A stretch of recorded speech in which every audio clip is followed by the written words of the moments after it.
Le couteau s'enfonça dans mon dos avec une précision chirurgicale, la lame glacée déchirant ma chair comme un amant perfide qui révèle enfin sa vraie nature.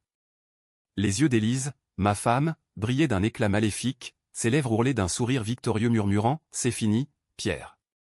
Tout est à moi maintenant. » Et dans cet instant final, alors que le sang chaud inondait le tapis perçant de notre appartement haussmannien, je compris, la trahison n'était pas seulement celle d'une épouse, mais d'un empire bâti sur des mensonges, où mon meilleur ami, Laurent, avait orchestré ma chute pour s'emparer de l'héritage familial. Puis, le vide. Un vide absolu, éternel. Mais le destin, ce farceur cruel, en décida autrement. Je me réveillai en sursaut, le cœur battant la chamade, dans le lit même où j'avais conçu ma première start-up 10 ans plus tôt, le corps de mon moi de 30 ans, avant que les ombres ne commencent à s'allonger. Paris, cette ville des lumières trompeuses, m'avait accueilli à nouveau comme un amant volage. Il était 7 heures du matin, le 15 juin 2015, et le soleil filtrait à travers les voilages de ma chambre de goude le boulevard Saint-Germain. Mon reflet dans le miroir de la salle de bain me renvoya un visage juvénile, sans les rides creusées par les nuits blanches et les verres de cognac solitaires. J'étais vivant. Non, plus que ça, j'étais revenu. Les souvenirs de ma mort au ce banquet somptueux au Meurice où Laurent avait porté le toast fatal, Élise glissant le poison dans mon verre avant le coup de grâce a afflué comme un torrent empoisonné. Mais cette fois, je ne serais pas la victime. J'allais être le bourreau. La vengeance, cette muse impitoyable, murmurait déjà à mon oreille, commence par les racines. Déterre les secrets qu'ils ont enterrés avec toi. Je m'habillai rapidement, enfilant un costume sur mesure de chez Camp de Lucas, ce rituel qui m'avait toujours ancré dans ma réalité de golden boy parisien. Ma famille, les Duval, régnait sur l'empire du vin en Bordelais depuis 3 générations, châteaux ancestraux, vignobles étalés comme des tapis pourpres sous le soleil du Médoc. J'étais l'héritier prodigue, celui qui avait modernisé l'affaire avec des APPS de traçabilité blockchain et des partenariats avec des influenceurs new-yorkais.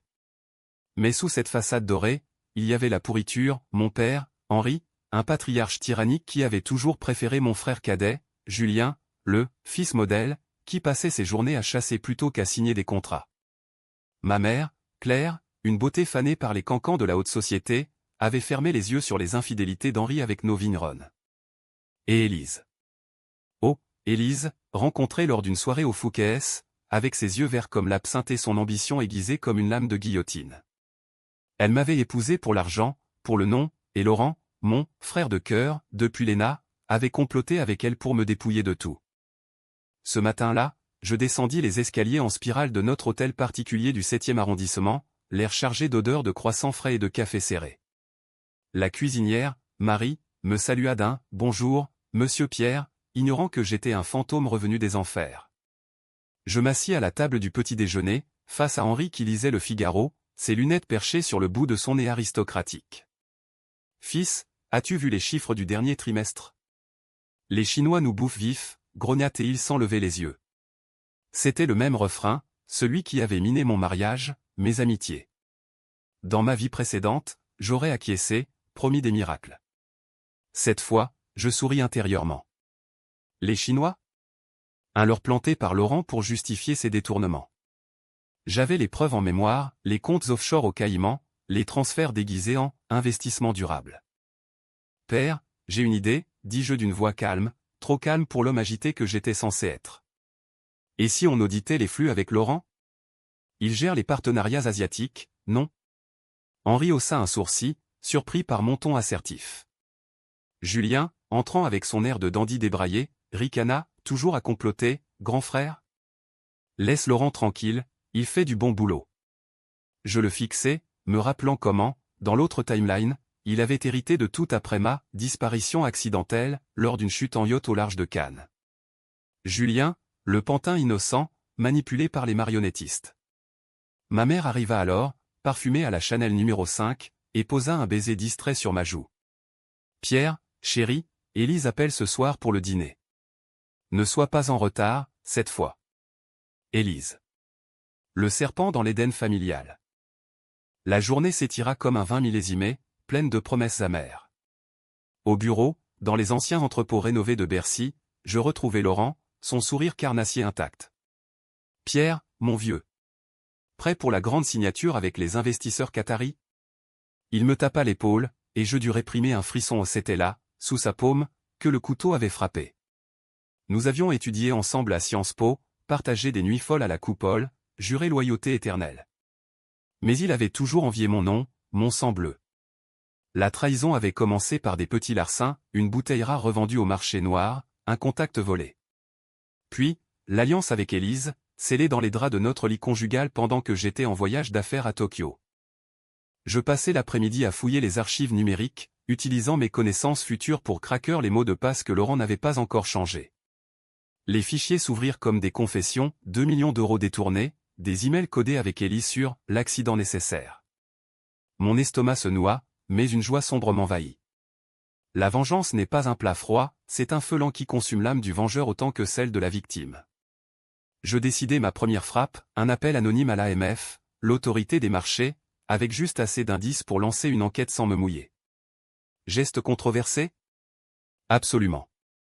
Ruiner un homme sur des soupçons, même fondés, c'est jouer avec le feu de la justice divine. Mais dans ce pari corrompu, où les puissances achètent des absolutions à coups de donations au Louvre, la loi était mon premier allié. Le soir venu, le dîner chez le Jules Verne, au sommet de la tour Eiffel, fut un théâtre d'ombre. Élise arriva en robe Dior rouge sang, ses cheveux cascadant comme une chute d'eau noire. Mon amour, susurra-t-elle en m'embrassant, ses lèvres goûtant le mensonge. Laurent était là, avec sa fiancée trophée, une mannequin ukrainienne aux yeux vides. Les conversations glissèrent sur les vins, les fusions-acquisitions, mais je voyais les fissures, le regard fuyant de Laurent quand je mentionnais les audits, le tic nerveux d'Élise quand je parlais d'héritage. Et si on changeait nos testaments, chérie? Pour protéger l'avenir, lançai-je innocemment. Elle pâlit, prétextant un mal de tête. Parfait. Les jours suivants furent une danse macabre. Je contactai un détective privé, un ex-flic de la BRDE avec un passé trouble, pour surveiller Élise. Les photos arrivèrent vite, elle et Laurent, enlacés dans un hôtel discret du Marais, riant de « l'idiot de Pierre ». Le secret enterré refit surface, Élise n'était pas qui elle prétendait. Pas une roturière ambitieuse, mais la fille illégitime d'un rival bordelais, envoyé pour infiltrer les Duval. La trahison était généalogique, un poison familial vieux de décennies. Mon grand-père avait ruiné son père dans une guerre de vignobles, et voilà que le cycle se refermait sur moi. Ma première décision controversée vint lors d'une soirée arrosée au Baron. Julien, saoul, confia son admiration pour Laurent, il est comme un frère, toi tu es toujours si distant. Au lieu de frapper, je plantai la graine du doute, et si Laurent te volait ta part, petit frère? Les chiffres ne collent pas, les mots étaient un venin subtil, et je vis Julien hésiter, son allégeance vaciller. Était-ce juste? Non, manipuler un frère innocent pour abattre les traîtres. Mais la vengeance ne connaît pas la pitié, elle exige des sacrifices. Le climax approchait. L'enquête de l'AMF frappa comme un orage d'été. Laurent fut convoqué, son bureau perquisitionné. Il m'appela, voix tremblante, « Pierre, qu'est-ce que tu as fait ?»« C'est une erreur. » Je répondis d'un ton glacial, « Les erreurs, mon ami, on les paie. » Élise, paniquée, tenta de me séduire cette nuit-là, ses larmes crocodiles sur l'oreiller. « C'est un malentendu, mon amour. Laurent est jaloux, c'est tout. » Je la laissai parler, enregistrant chaque mot pour le tribunal. Puis, le twist, en fouillant plus profond, je découvris le vrai secret. Mon père, Henri, savait tout. Il avait orchestré la trahison pour tester ma valeur, pour me pousser à l'exil et favoriser Julien. Les emails étaient là, signés de sa main, laissez Pierre s'effondrer, il n'a pas l'étoffe. La trahison était paternelle, un sacrifice rituel pour l'Empire. Le choc me paralysa. Ma vengeance, si méticuleusement tissée, visait le mauvais ennemi. Dans un accès de rage, je confrontai Henri au château familial, sous les chênes centenaires du Médoc. Tu m'as tué, père. Dans une vie que tu ignores, tu m'as laissé crever pour un trône pourri. Il rit, d'un rire de vieux lion, tu divagues, fils. Mais si c'est vrai, prouve-le. La nuit tomba, et avec elle, ma décision finale, un incendie, accidentel, dans les archives, effaçant les preuves contre Laurent, mais exposant celles d'Henri.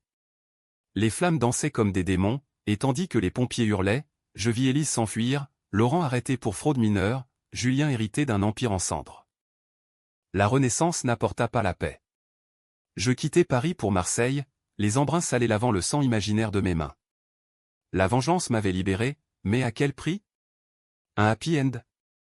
Non, une trêve fragile avec mes démons. Car dans cette vie volée, j'appris que le vrai ennemi n'est pas l'autre, mais le miroir qui nous renvoie notre propre noirceur.